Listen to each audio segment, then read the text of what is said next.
Hi guys. How you doing? I'm here. Today's going to be a little bit different. It's a two-part thing. I'm going to cover kind of the kind of one end of it today, and then either tomorrow or Monday I'm going to probably I'm not sure. It's going to depend. We're supposed to be running some errands tomorrow, so I might not get back in time to do a live or to prepare it. So, um anyway, if I'm not here tomorrow, I will be back with the second half of this. Oh, I'm sneeze. I'm sorry. Hold on. Oh, oh goodness, my nose itches and allergies are crazy. You wouldn't think it with the snow on the ground and everything. So, welcome to our channel. Those of you that are here often, I'm so glad to see you. As always, I'm always just thrilled whenever you're here. Those of you that are new, we mostly talk about the anti-Scientology movement, but we do on occasion jump over and talk about a different cult or some kind of a true crime story or something, or just whatever strikes our fancy. So, anyway, I'm glad to see several of you here already. And I know that there'll be some more that's coming in on the replay because they've already told me that they couldn't be here for the live. So, anyway, Mischief Managed is here. I'm going to warn you, Mischief, this one might run over an hour a little bit. So, don't have a coronary. I said that we might have to resuscitate you. So anyway, so she's here. Thank you for being here. You're always right there where I need you all the time. I appreciate it so much.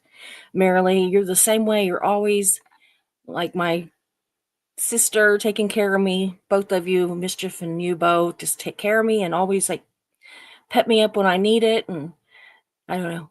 It's just like you kind of know, like you'll post something completely silly or completely just whatever that'll make me laugh when I need it the most. So, Joel, it's always good to see you. I'm always glad when you're here. I understand that you can't always be here for the whole show, but I'm glad when you are here. Hef, girl, you know I love you. You're my girl. I saw a really sexy looking little TikTok that you did. I don't know if it's an older one or what, but I saw it today and I was like, oh, sexy mama. So, and cheeky. Ooh, Alan's here. Good to see you, Alan. So glad you're here. I can't wait till you get back to the States. And one of these days, I'm actually going to get to meet you in person. So hopefully sooner than later. Eileen, good to see you too. Oh, thanks for being a member, both you and Alan and Joel. So DOA as a fraud is here. Good to see all of you.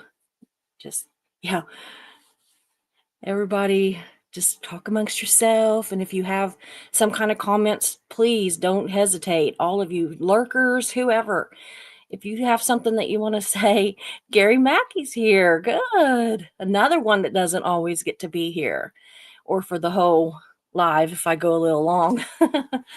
So, anyway, it's good to see you guys. I will absolutely check back with you later. And like I was saying, if y'all have any kind of comments or anything, questions, anything, don't hesitate to put them in the chat. We love to see lurkers come out of the corners and comment, unless they're trolls, and then we just assume they went away. But you know how that goes. Also, if you're on the replay crew, please make some kind of comment. I really do check all of them. I read every comment that comes in. And a lot of them I reply to, unless it's, something that I've already kind of replied to a few times, or it doesn't require, a reply to it. But, whether you agree with me or not, I try to, to be kind. And yes, please do type comment or question or whatever in front if you can. Mischief is having trouble with StreamYard. It's been kind of a pain in the butt the last few days, even for me. And There's a few things I can't get it to do right now, and I don't understand what the deal is. So, um, anyway, I she can't star comments is my point. I get sidetracked because my nose itches so bad. So anyway, yeah, if you don't do it, it's fine. But if you do, that's good too. Okay. I don't always just answer those. I don't always just answer the ones that she stars for me, which sometimes gets on her nerves because she's like, stop it, or she won't star them because she doesn't want me to read them. But she doesn't understand that I am, reading. I read them all. So even if you disagree with me or hate me, I've probably seen it, and it's like, oh well. So anyway, let's go ahead and get started. Again, this is But First Coffee, Susie Oberholtz, and we welcome you. Please like and subscribe if you would. I'm really trying to get those numbers up because the views are what gets me a paycheck every month. And so that's what I'm looking for is get those views up, y'all. So anyway, we do have other means of support if you're interested in that, but I'm after the views. That's what I want. So I don't want to rely on you to pay me. I want to rely on Google to pay me. So anyway, Kristen Melinda, good to see you. Oh, are you making dinner? I wonder what you're making. You know what? I don't have a clue what we're going to have for dinner tonight. We have just eaten sandwiches constantly. And then this morning, Mark made brunch and he made this wonderful eggs and bacon and hash browns. And it was so good, toast. And he made me coffee and carried it all in there to me while I was working. It was just so, oh, frozen pizza sounding good right now. We're going to go to the store because we kind of cleaned out everything in preparation for our trip to Savannah. And then we got back and we were tired and Mark was working and now it snowed. So you can probably see that we've still got some snow in the yard. It's a little bit warmer today. It was supposed to get up around 40, I think. So I don't know if it did or not. I'll have to listen to Mark. He's our resident weatherman kind of deal. So yes, frozen pizza sounds like a perfect Friday night dinner. It sure does. So I wish we had some. Well, you know what? Come to think of it, I think I've got some French bread frozen pizza in there. I might have to eat that. Might sound good. Then we can go to the grocery store tomorrow, and I'm trying to convince Mark to take me out for sushi. He's not looking forward to it. He doesn't like sushi, but they have Chinese food there, and he loves it. So I don't know why usually he's wanting to go there. Oh my gosh, Gary, thank you. Grifter tax, chowing down on it. There are some good truck stop hamburgers, y'all. Thank you, Gary. That is so, so kind. It really is. Yes, it's my grifter's tax. I haven't lately been too much accused of being a grifter because I hate even bringing up the financial end of stuff, but sometimes we got to. So yes, he is awesome. He's a sweetheart. He's my hairy godfather. And I'm going to start working on that office, Gary, and get that chair in there real soon. So this is the computer. So anyway, you will be seeing the effort that I'm making on the office. And by the way, the computer's name is Gary. So yeah, anyway, well, I'm going to get started, y'all. See, I'm rattling away already. I've wasted 9 minutes. I bet Mischief is like, she's probably tapping that watch. So anyway, I'm gonna get started. Again, welcome to our channel. And we usually do talk about Scientology and what an absolute monster of a cult it is. But today we're going to do the first part of a 2-part series. So let's get started. Okay. As most of you who follow this channel know, we recently visited my favorite place on the planet, Savannah, Georgia. And y'all, we've been there more than a dozen times, probably, usually spending 10 days or so. But on this trip, I stumbled across something that I had never seen before, not there. And I didn't know that it existed in my little happy place. And that really, I'm not happy with it. I've been pretty much obsessed with it since we got back. And I finally thought, yeah, we can do a show on this. We can do one. I think they'll be interested. So, anyway, what I found is a full-fledged cult. Yeah. Did y'all see the pictures on the thumbnail? Does that look like a cult? They are hiding in plain sight. They're not even hiding. They pretty much will tell you. I mean, they're not hiding. They just, I don't know. I'm just upset. So, no, it's not Scientology. It's called the 12 Tribes. So, have all of y'all heard about have y'all heard about the 12 tribes before? We're going to learn a whole lot more about them in the next day or two, let me tell you. This group, because they have like the 12 tribes, and then they have like all these little, dangly things underneath it that are the 12 tribes, but they have their own little names, but they are a part of the bigger picture, if that makes any sense at all. So anyway, this one is called the Commonwealth Community Church, and they call themselves a Christian organization. But they go mostly by the books of Acts and Revelations in the Bible. So, and we'll get into more of that tomorrow, but that's just a little bit so you know kind of what I'm talking about. What really, really shocked me, though, about a cult being in my town, of all places. Yeah, it looks like a really nice, homey place, doesn't it, Marilee? It's awesome. And you know what's funny was they showed a bunch of the pictures of other delis and bakeries that this cult owns under the name of other kinds of churches, and they look the same. Like, a lot of them look like exactly the same. It's weird. I don't know. But anyway, they have been in Savannah since 2003.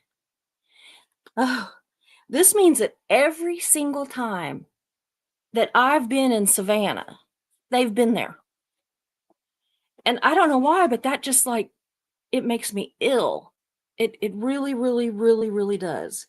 I mean, I've likely mingled around with these people. I mean, not like a dinner party or something, but on the streets of Savannah, I may have bumped into one. I may have said, have a nice day, or hi, how you doing, or whatever. Not that I would be rude if I knew that they were cult members, but I might not be quite as friendly. So, anyway, so you'll know what I do, right? When something like plagues me, basically. I dove into every stupid article that I could find on the entire internet and any kind of videos on YouTube and everything else that I could find that talked about the 12 tribes. And I'm going to tell you, I am deeply disturbed. Now, today, I'm not going to go into most of the disturbing things. So I'm not putting a trigger warning, because today it's not really, there's nothing on today's that's triggering, I don't think. Other than the fact that it's just a cold. It triggered me just knowing there's one in Savannah. And then when I heard which one it was, I was like, holy cow. It wasn't exactly what I said, but you get the gist of it. But anyway, okay, so remember, y'all, oh, my dog. He's going to the vet because he's got a bad tooth. And if he bites down on it, then it hurts and he yelps. And so we're taking him to the vet. So anyway, remember, it's Hollis, in case any of you are wondering, the little white one, that's part poodle. Remember how Scientology basically kind of snuck into Clearwater like a thief in the night? They just like snuck in, kind of quiet. They set up front groups, bought up a bunch of real estate and stuff in the name of other groups and other businesses and stuff, and not the Church of Scientology, right? They kind of were sneaky about it. Remember how they had like armed guards? Was it the building across from the Fort Harrison? I think it was the building across from the Fort Harrison, but I could be wrong. But it was one of them. They had armed guards at the top of it when they first came in. I'm like, a church? A church that needs armed guards? Weird. Well, the tribe or the 12 tribes cult did not do any of that. They didn't sneak into town. Well, I take that back. They have bought up a lot of property and they continue to do so. But they don't do it sneaky other than the fact that they go by this Commonwealth name instead of the 12 tribes. But they don't hide that they're part of the 12 tribes. So, anyway, for some reason, the fact that they're so comfortable coming in makes me even more uncomfortable. And I don't really understand it yet, but I'm trying to get there. Anyway, so according to an article in the Savannah News in 2008, they took a polar opposite approach when they came into town. Okay. The article, by the way, is very complimentary of the group. I mean, it is like kissing their ass. Okay. Maybe that's part of what scares me, is because as you'll see throughout today's live, I kind of feel like that they have been, like, the red carpet has been thrown out for them, and it scares me. It really does. Needless to say, I'm going to be making some phone calls and emails and whatever it takes to several of my Savannah friends and say, "What the hell? What are you doing? We got to get them out of there. Do you know what's going on?" So anyway, a leader in the Savannah 12 tribes group, for some reason that's hard to say, 12 tribes, but anyway, said in the interview, "It's so international here. It's a hub for all kinds of people. We just knew it would be a good place to meet people." And meet people they have. They do not go out of their way to stay away from people. In fact, they go out of their way to meet them. Now, you will hear tomorrow that the 12 tribes, they don't like to associate with non-members, but that doesn't stop them from going out and meeting you and handing you pamphlets and trying to get you to join. Okay, that's not the same as like, they're not going to be your friend. They're not gonna like, you're not going to be besties, y'all. But they don't avoid you either. They will seek you out and try to talk to you and get you to join them very blatantly. Anyway, at the time of the interview, the group of 14 families, that includes children, y'all, were living in 3 homes that they bought. They're adjacent to each other. And they purchased these homes in the Savannah Historic District. We're going to go back to that in a minute. Another member, Chris Hallman, because the first one, did I tell you his name?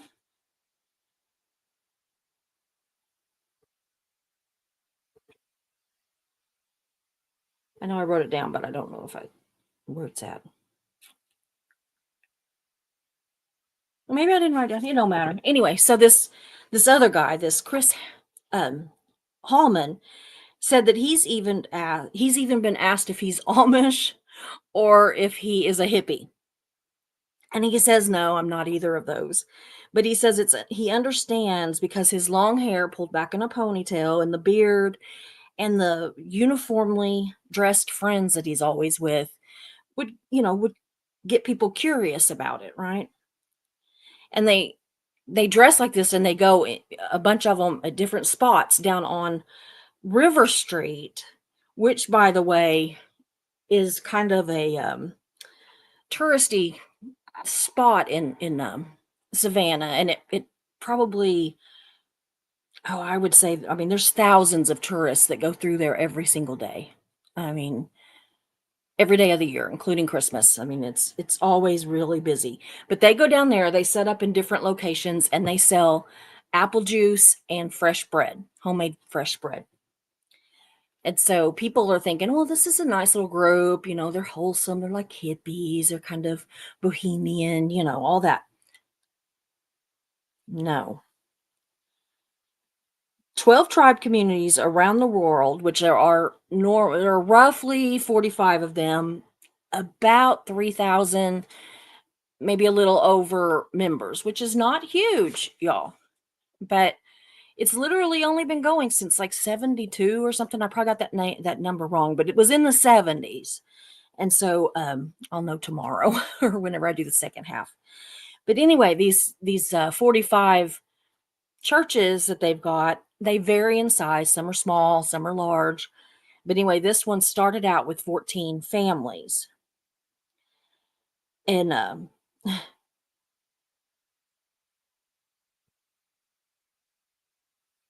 they all operate under the same belief system and their own little like government type things, how they, how they operate, how the money is spent, how all that kind of thing. So we will also discuss that more in depth in part two. Anyway, they raise their families communally.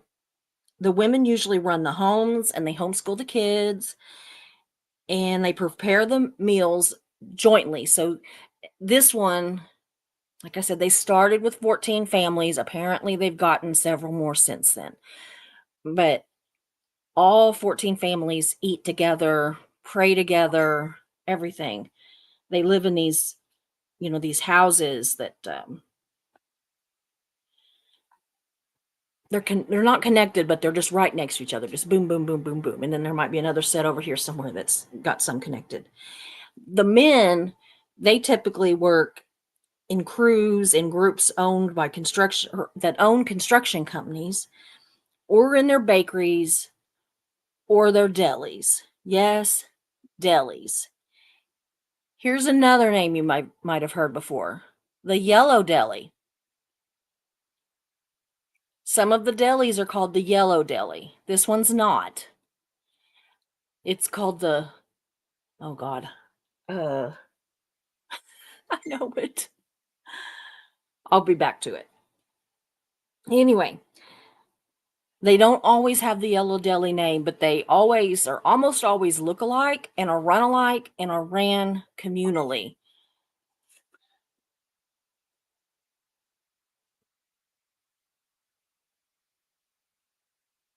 Okay, never mind.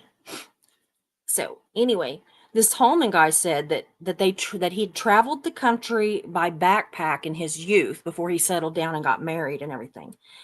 Reading books on religion, mostly like about Buddhism and some of that kind of thing, because he didn't want to be in the status quo of American religion. That he just knew that wasn't for him, and he wanted something that was completely different.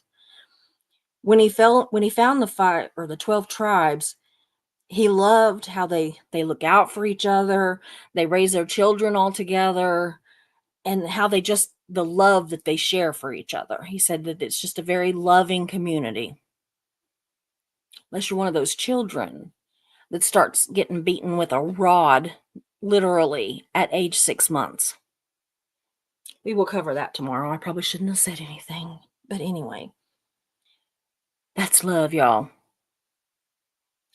While members are not forbidden to use any modern conveniences, and they usually do have cell phones and the like, they generally don't have televisions.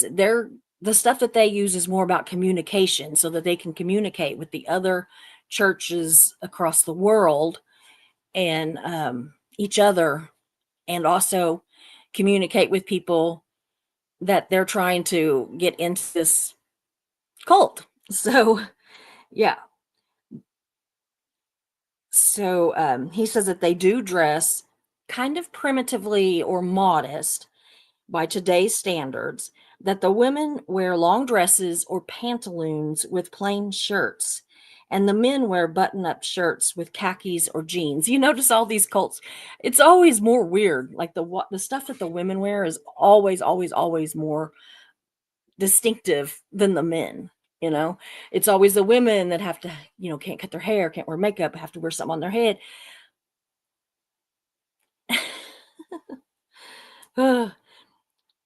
So Hallman and most of the men in this group, y'all, work at a group-owned construction company called Commonwealth Construction. And some of the men and women, mostly women and teenagers and kids, rotate out between working in the home and working at this deli that we're talking about, deli/bakery that we're talking about. And here we go. It's called Mate Front. No one working receives a salary, not one penny. The money that is earned goes to the running of the homes and the businesses, and of course, some of it filters back to the the mothership kind of, so to speak.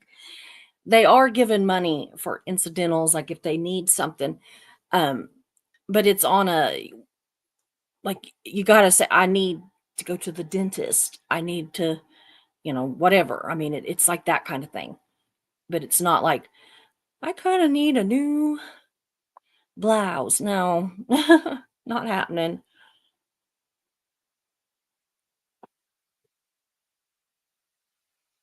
Sorry, y'all. The members do gather twice daily to pray. They do this at home, and they pray, and they dance in a circle, and they worship God. So, I mean, they are a Christian organization. And they do this in their shared home. So, I mean, I didn't see if there was one that was more likely to have these or not. I know that there is one that on Saturday nights hosts a music thing where they throw open the doors and they invite everybody, like anybody passing by or anybody that's interested, to come in and sing and dance and all that. And it's, come one, come all kind of deal. And then they'll feed them afterwards. But all along, they're really hoping that you're going to join that cult. So they said that the music is sort of like an Israeli folk songs, that's what they're singing. It's not gospel music, it's more of a folk music that they're singing.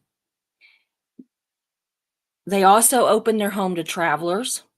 When all of this first started, they opened their home to hitchhikers and the homeless, anybody kind of down on their luck that, needed a roof over their head and a meal in their tummy. And then they would put them to work, and they don't get paid because they're volunteering to do things for this church. So anyway, and that's how they try to grow their membership, is they try to target the young and that are kind of down on their luck. And so we're going to look into some more of that tomorrow too. All this one today is actually kind of a lead up for tomorrow. So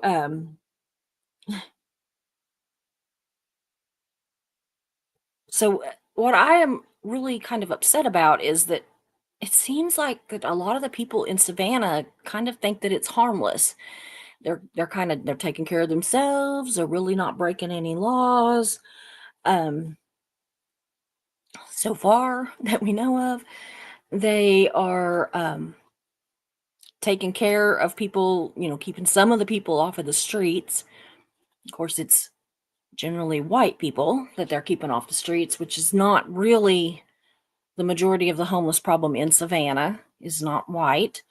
Um, anyway, it just it really bothers me. It throws up red flags, and even before I knew that they were part of the 12 tribes, I was already like flipping out.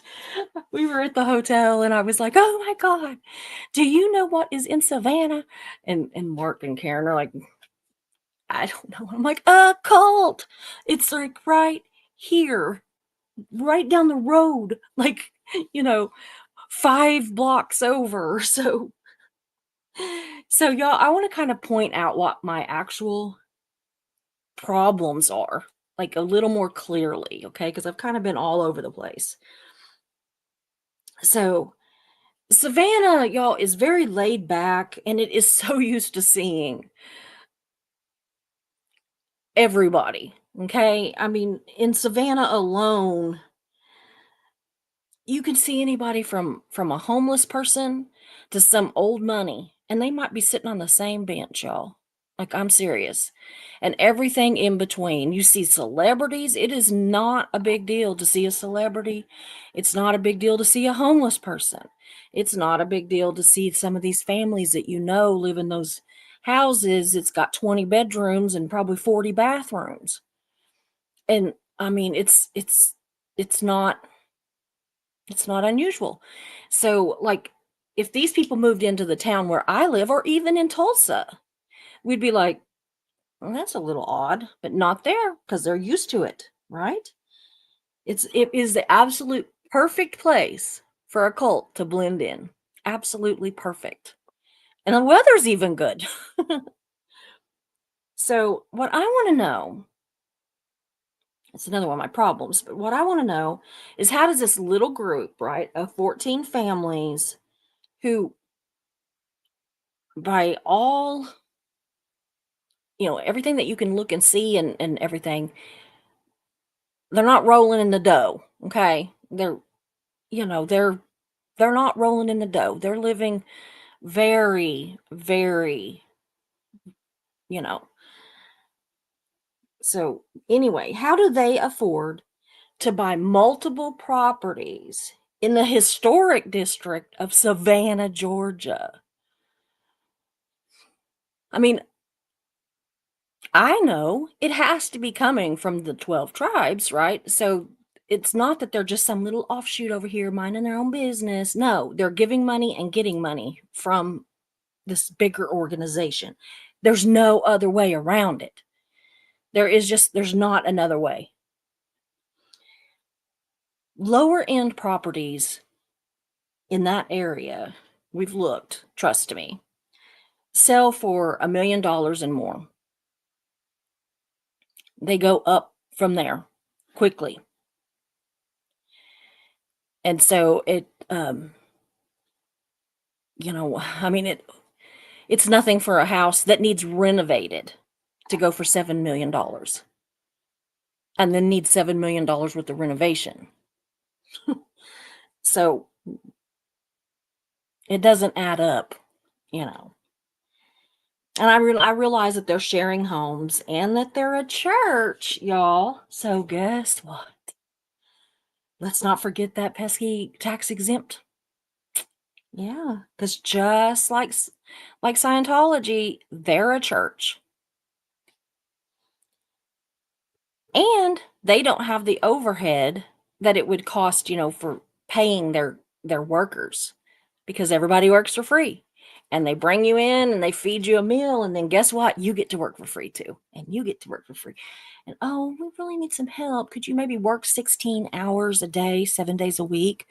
And, I mean that leaves you 8 hours, y'all.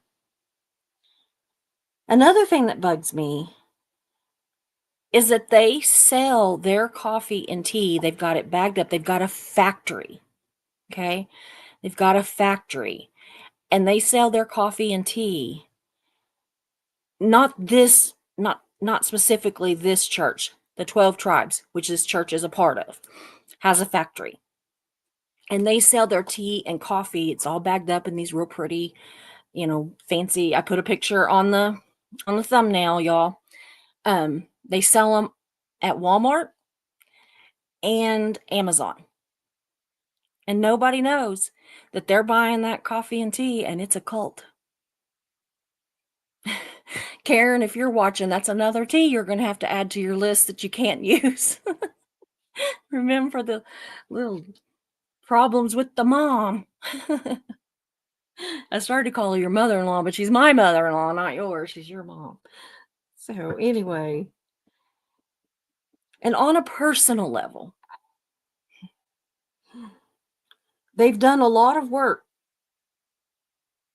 for Savannah's own Paula Dean. They've done a lot of renovations and everything in her 2 separate restaurants and her store that she's got there in Savannah. And I'll be bringing that up with her because I would guarantee you she doesn't know that that that they're a cult. So anyway, you can rest assured I will be letting her know and letting a few of my other friends there know. Oh, it's my cat. But what truly worries me the most, y'all, I mean, truly, okay, is SCAD. SCAD. Savannah College of Art and Design. It's a world-renowned college. Oh goodness, it got really dark. What happened? It's probably, oh, I didn't turn that other light on. It might get dark. Hey, Mark.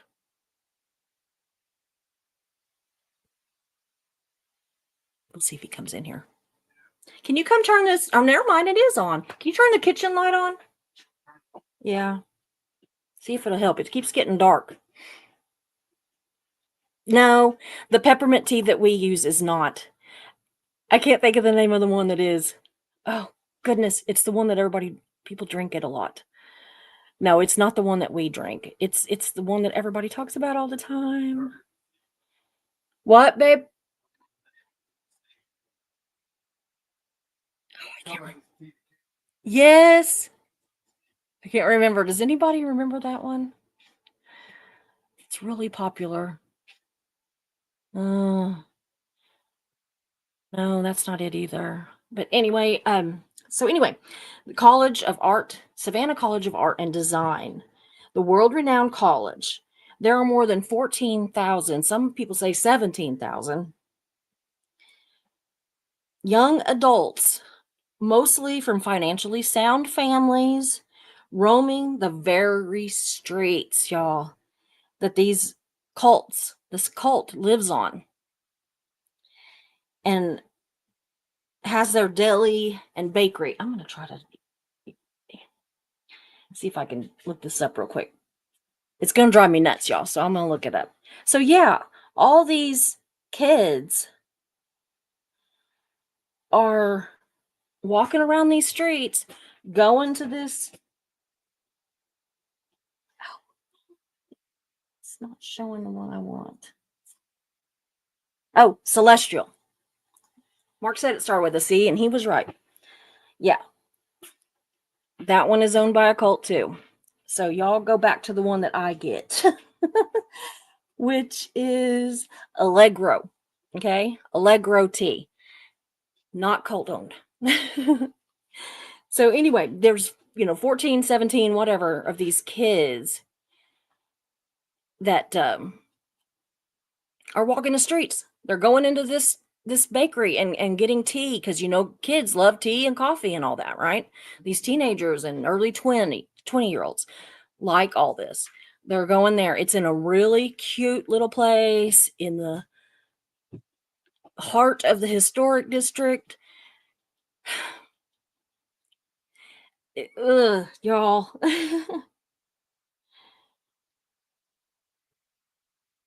Their hippie vibe basically makes them blend in well with the artsy students because there are, the kids there are very artsy, and a lot of them are with any kind of parental supervision for the first time in their lives, right? So here they are, they're in a city, they're, living the life, y'all. Living the life. And there's a cult right next door. Our youngest daughter, Katie, she had her heart set on going to SCAD. And we really wanted to be able to send her, but it's more than $60,000 a year to attend. And that's just the tuition. It costs actually more than that for the housing. And then you got to have food and all the other expenses that come with living away from home, basically another home, right? And it's crazy. I mean, it is absolutely, absolutely crazy. Plus art supplies, which there's a store right there. But let me tell you, it is not cheap. They do give a discount to students. And they even asked me one time if I was a student, and I was like, oh.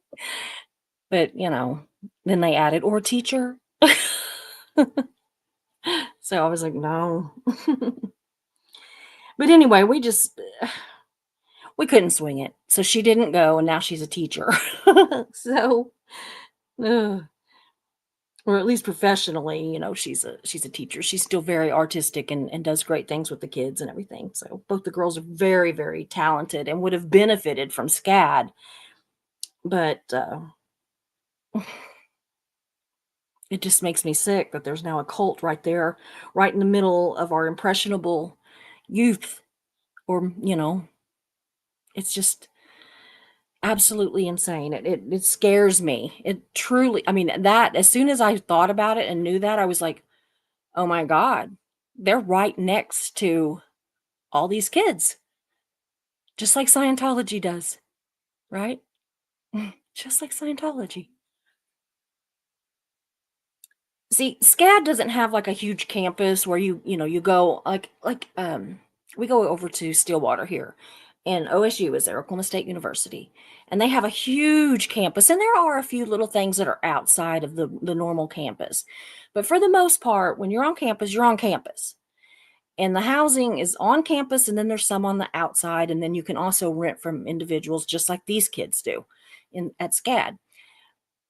But, I mean, you can drive through the campus and everything, but you're on campus, okay? But SCAD's not like that. They are very interested in preserving the absolute beautifulness of the historic district in Savannah. So they don't go and tear down a whole bunch of buildings. They wouldn't be allowed to do it. They might would if they could, but they are not allowed. There's laws against it there. And so anyway, what they do is that they buy up buildings. The kids that are learning how to be architects and all these other things work and fix up these buildings, help with the construction of you know, reconstruction basically of these buildings. And so it keeps the cost down a little bit, is what I'm trying to say. And I'm sure that they get a better deal because it's SCAD. And the town is very, very proud of their college. So anyway, you don't know if the house next door to you might be classrooms. If the business next door to you, there's a thing on top of it, might be classrooms, might be dorms. You don't know, and it's all over the city that way, all over. So these cult members are freely roaming all around where these kids are. And it just, oh, I don't know. It just scares me. As soon as I figured it out, then I'm like looking everywhere, trying to see if I could see anybody. It looks like they might be a cult member. So, anyway, the more I think about it, the more I think that this initial group of 14 families there are more now, but nobody will say how many there are now. They were very open in the beginning, but now they're not so much. But I think they knew exactly what they were doing in moving to Savannah. I don't think it was some accident of, oh, this looks like a nice place. These people seem nice. No, no, no, no, no. They didn't choose Savannah because it's a good place, to meet people. Well, they did, but not like what you and I do to go meet people. Like, we're going to go meet friends and neighbors and, that kind of thing. No, they want to meet people they can sign up.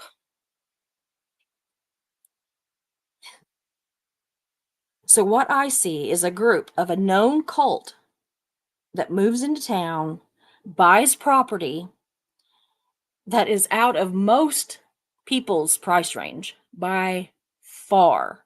We can't, we in no way, shape, or form could afford to buy in the historic district. We were having to go far outside of it. It was still in the historic district where we were looking, but it was very much on the outer edges. And you know, we did look at a condo that's right in the middle of historic, but this is when our finances were doing a little bit better. We had I had a job, and we weren't trying to get debt free so we could retire. But anyway, they have the funds to buy these, right? And to renovate them. And I'm sorry. There's no way that they make enough money in a deli and a construction company to support 14 families or more now in multiple homes. It's not possible. They're getting it from the cult. I mean, it has to. Another thing that they do that really upsets me is that they hang out in Forsyth Park playing volleyball in pickup games, or they sit around and have picnics and play their folk music, and they look, very, boho and hippie.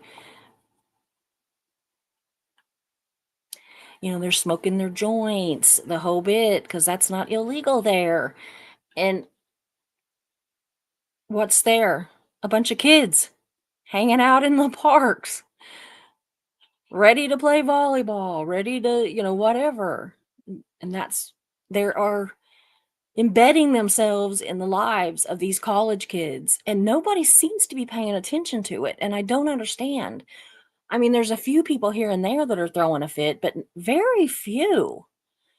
I mean, I don't know. I'm really going to ask around and see if there's something that I'm not seeing. Is there somebody that's throwing a fit? You know, yeah, Charles Manson vibes. They open their homes to these travelers in need and put a roof over their head and a meal in their belly, and they play folk songs and they're dancing, and it all seems like fun till they sucker your ass in there, and then you're working 16 hours a day and they're beating your 6-month-old baby.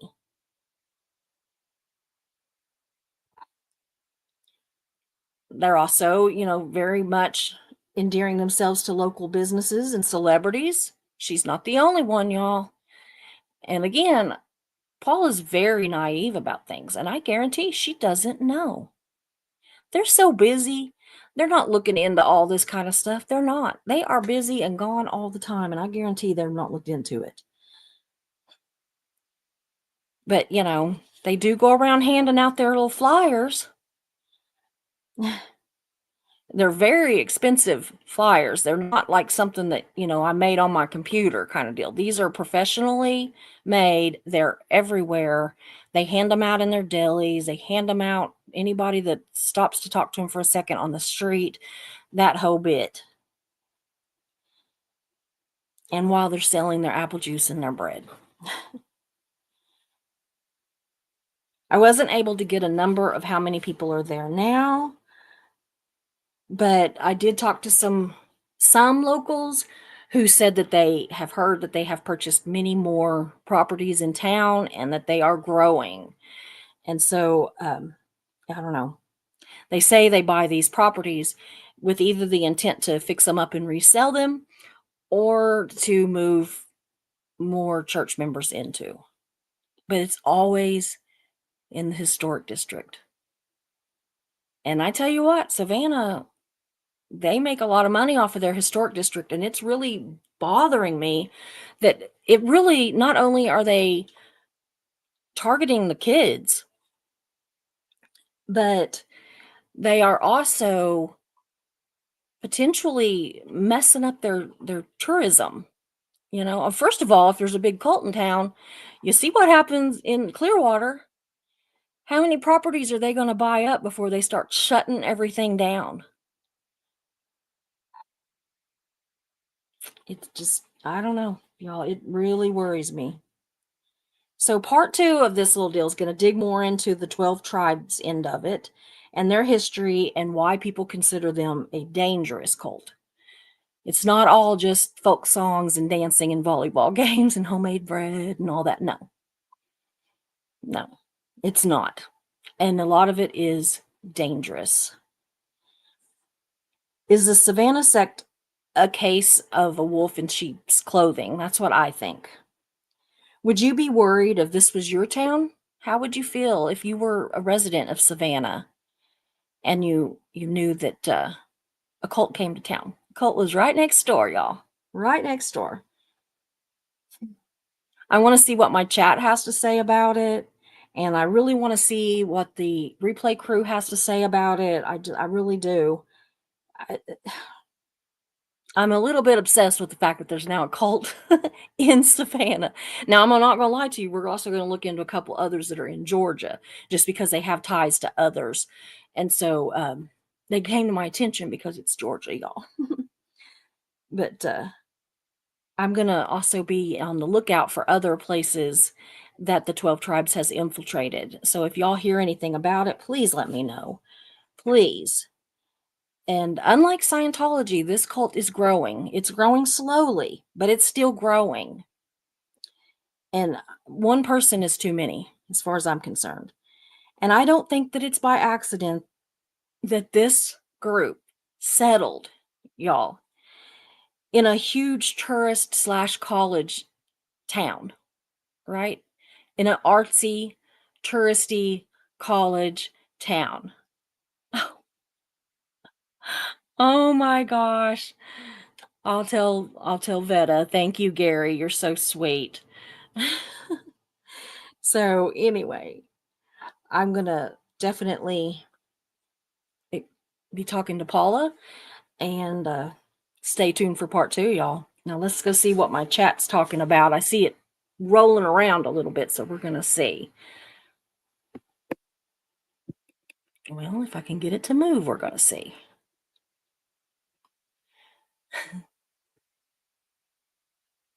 Okay. I think this is about where I ended. Yeah, DOA is a fraud, says I missed it. I lost it again, but he did say hello to everybody.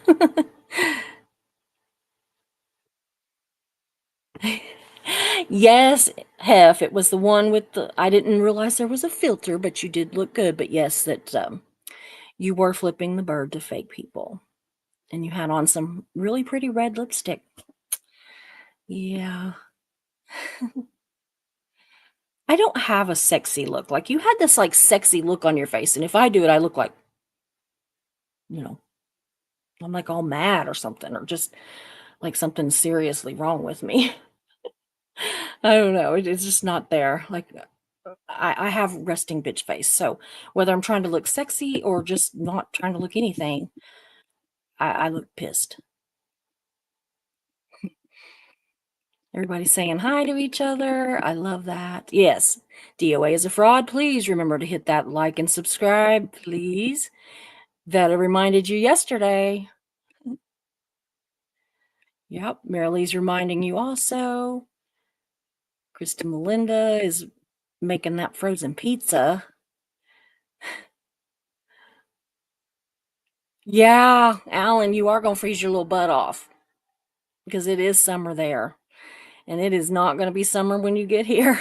Something tells me, though, that Hef will keep you pretty warm if I was a betting woman. Kristen Melinda says school was canceled for snow the last couple of days. It's just been me and my 5-year-old, so I'm happy for an easy dinner. I don't blame you. Yeah, Gary is a sweetheart, isn't he? Just, yeah. A good old burger sounds really good right now.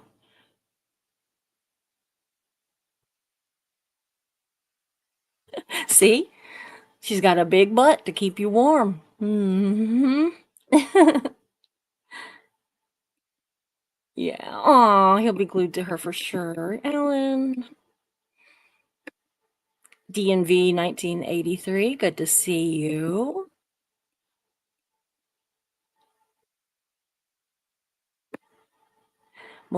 Kristen Melinda's heard of them.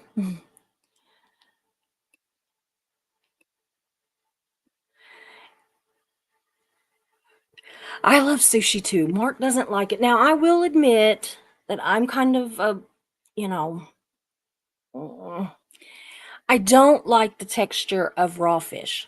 I don't like it.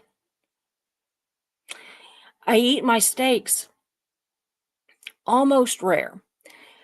Um, I eat my hamburgers, medium rare, pretty red. But fish, for some reason, I can't do it. It tastes good. I just can't I just can't handle the texture. So I do the ones where it's cooked. It's crab and shrimp and that kind of stuff, and that's what I do. So I'm kind of. I mean, it's sushi, but it's not all that raw stuff, just for the fact that I don't like the texture. It I it gags me. I just ugh, I don't like it. It sounds good, it's beautiful, I like the taste. Oh, really? The articles from Denver and Winnipeg aren't as kind. I will look at those.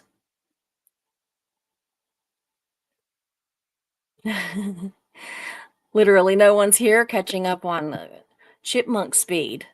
I bet I sound hideous.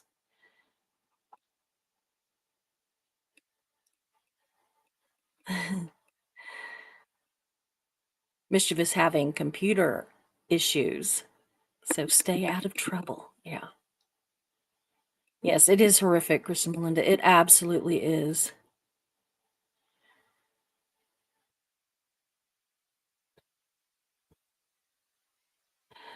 Boy, see, they know exactly what they're doing. These cults know what they're doing, guys. Oh, big red flags, absolutely. Yeah, Susie goes on a vacation and finds a cult. I know, right? I was like, well, I keep telling Mark, I want to go to Clearwater. I want to go to Clearwater. I want to hang out with Farrell Cheryl and some of the others, and I want to immerse myself in this whole, do a walkabout and see all the stuff of Scientology so that I actually have a clear mental memory picture in my head of these places and everything that I'm hearing about all the time. And plus, I just want to go hang out with some people. And so, I mean, there's a beach there. That should attract Mark, right? He's a beach guy, loves them. So, anyway, but all I was doing was talking about going to Clearwater, Clearwater, Clearwater, and maybe our next vacation we can go to Clearwater. And then I'm like looking up cults, and there's one in Savannah, and there's others, not in Savannah that I know of, but in Georgia. Oh gosh. So literally no one went to a yellow deli in Ithaca, New York last year. It felt a big culty, and I Googled it and I confirmed that it was a literal cult. Yeah. Yeah, it absolutely is. Ugh.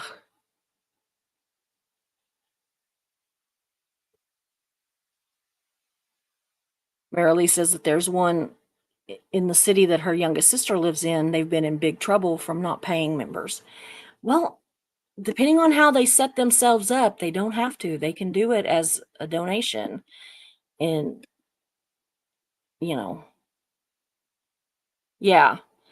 In our city, the best you'd get for $1 million is a shack. It's about like that there. Like there's a building right now there that's selling for $1 million, and it has no windows, has no doors. It doesn't have very many walls. It doesn't have plumbing. It doesn't have any of that. So you're gonna have to go in and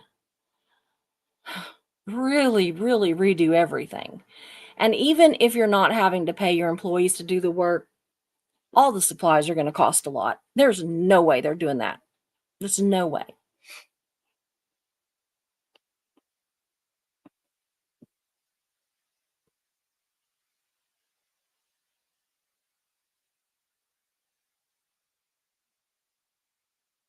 The wait staff seemed a little too smiley and modestly dressed, etc. Literally no one. I believe it.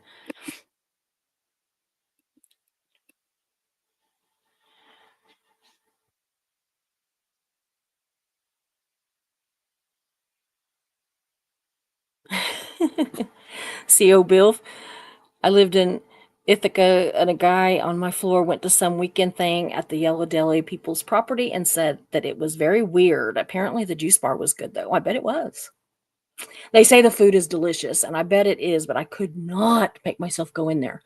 I could not make myself go in there and give them money. And so I didn't, but I might work up the nerve next time to at least go in and say, "Hey, how you doing? Here you're a cult." Can you just imagine? Mm, that was a little over 10 years ago. Yeah. Yeah, I imagine if anybody does show interest, they pounce. Absolutely, that's what I've heard. Krista Melinda says, "No, not Paula Deen," although I think she was already in trouble for something at some point. Yeah, and the thing is she was in trouble. They called her a racist, and trust me, she's not a racist. If you knew her, you'd know she's not a racist. She did say the N-word one time. At the time that she got in all this trouble, it had been 30 years. And she said it with when she was describing a guy that held a gun to her head at the bank that she worked at when he was robbing it. And she was very, very upset. Now, I'm not saying that that's a good thing to use the word. I don't use it. I haven't ever.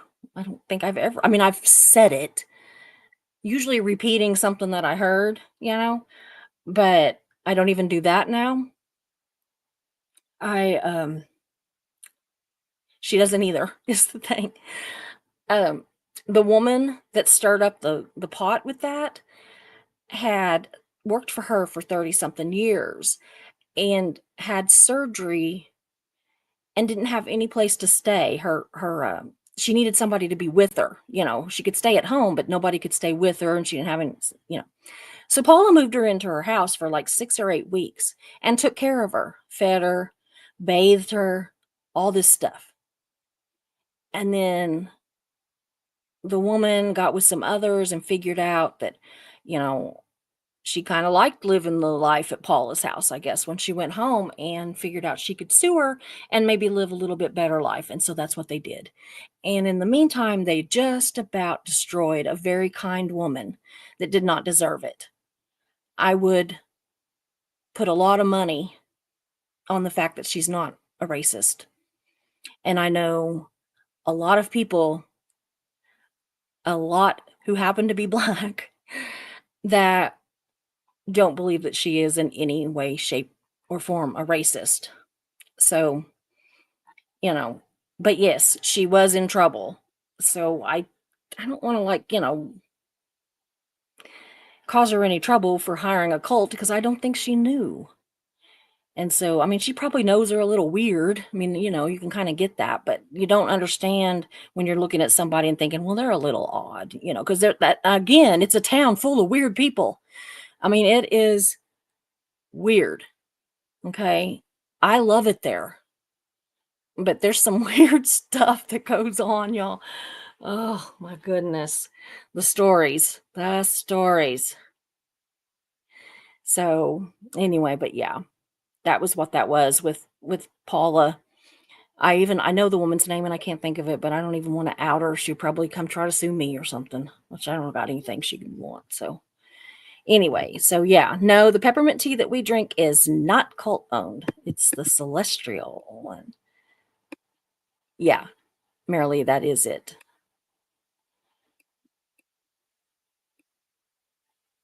Yeah, right outside of college. Sounds familiar. Mischief Manage Allegro is right here in the Northwest. I love it. That's my tea of choice. You know that. You've sent me some. I haven't seen them selling any books, but who knows?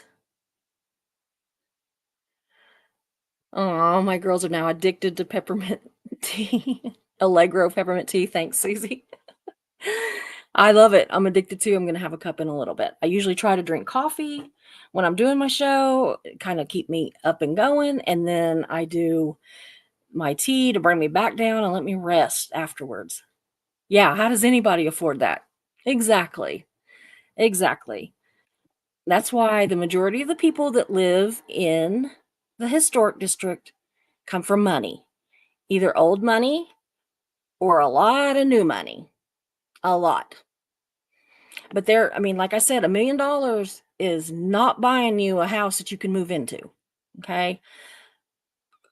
To move in, you're probably going to spend 7 or more million dollars to move into one.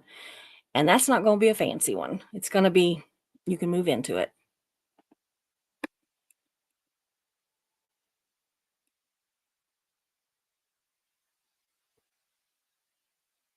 Marilee says I still haven't tried it. Gary hasn't tried it either, but he swears by it. You need to try it. I'll send you some.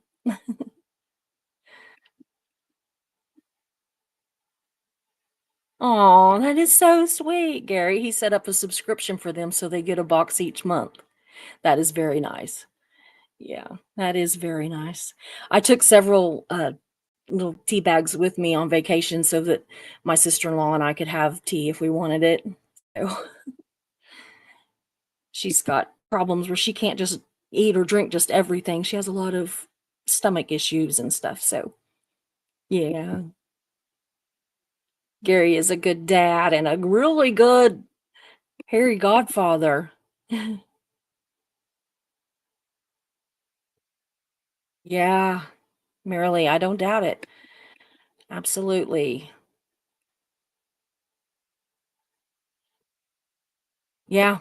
Joel says, I was telling my wife today there are cults around every corner. You just never know when you're going to run into one. Oh my goodness. Joel, he's making surf and turf, lobster tail, ribeye. It's going to be good. It's your anniversary, like 44 years. Is that right? 44 years, I think. Happy anniversary. Tell the missus that I said hello and that she's got a pretty cool husband. So, yeah, on my way.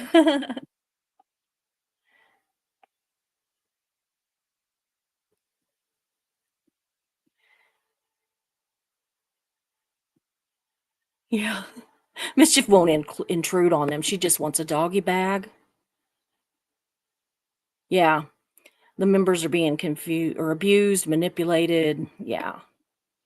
I will give that to Veta and tell her who sent it.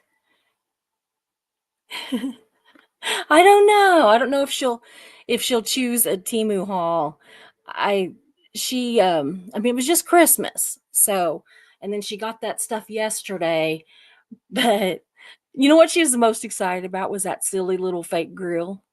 She's already grilled her kebabs on it, y'all. Mark asked her, "Did you grill your kebabs?" And she's like, "Yes, I did." And her sister was like, "What?" Which, you know, Jovi, she's like the rest of us. She's a skinny little thing, but she likes to eat. And so, the kebabs, she was like, "How did I miss out on this kebab business?" So anyway, I don't know if she might choose a Timu haul, but she might. She's also getting really into clothes, which she likes some of the clothes that they've got on Temu. In fact, I keep forgetting to give her that little dress I bought her.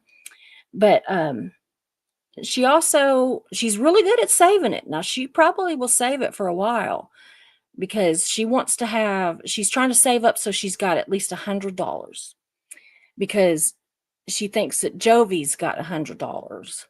And so she wants to have at least as much as Jovi's got. So, I don't know. 7-year-old, I don't know what she's yeah. So Dawn Gloves is quietly lurking from work. I'm glad you could be here.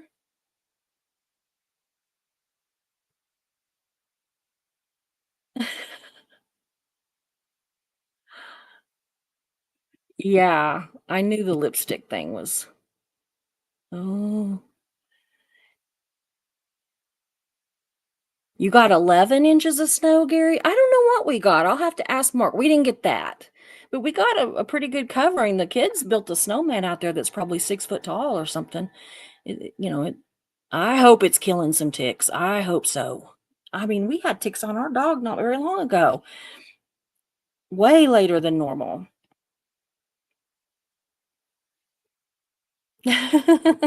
Eileen has resting friendly face. People are constantly trying to talk to me.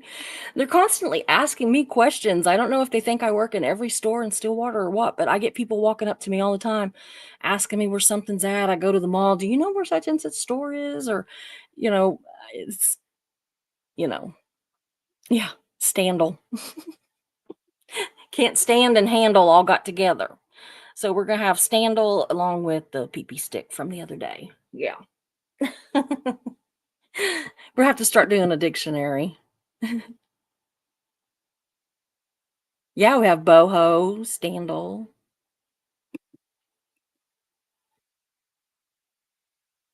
Often deliver charts and load insulin pumps. Love to all. We love you too, Dawn. You need to start Susie's cult tour. Yeah. Yeah. Who needs luxuries like doors and windows and walls, right? Yeah. Who needs those? Oh, Joel and his wife went to a yellow deli too. Found out they were a cult, never went back, but food was good. I hear it's delicious. I hear it is delicious. I don't know.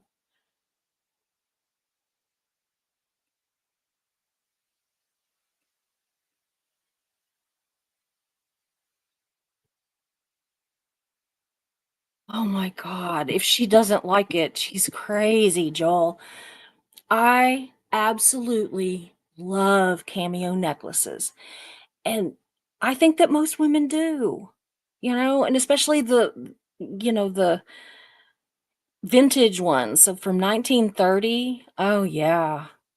I think she'll like it. We want to know. We want to know.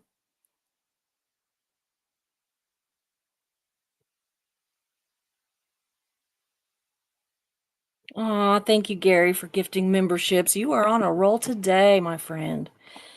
Thank you. And with that, I am going to close. So, yeah, it does sound gorgeous, doesn't it? I want to see pictures. So, anyway, I'm going to go. I'm going to go rest a little bit. And then, yeah, I'm jealous too. I'm going to go in there and tell Mark, I want a cameo necklace. So, yeah, I'm going to go. I'm going to rest and then I'm going to get to work on the next part of this because it's going to take me a little bit. It might not be till Monday because I'm really going to have to wade through some stuff and see what needs to be told because I mean, this could be a part 6 if I told everything. So, anyway, I'm going to go. I love you guys. Thank you so much, Gary. Thank you. Thank you, everybody that's here. Thank you to our members, all of you. All of you. Thank you so, so, so much. And I will see you tomorrow. Bye.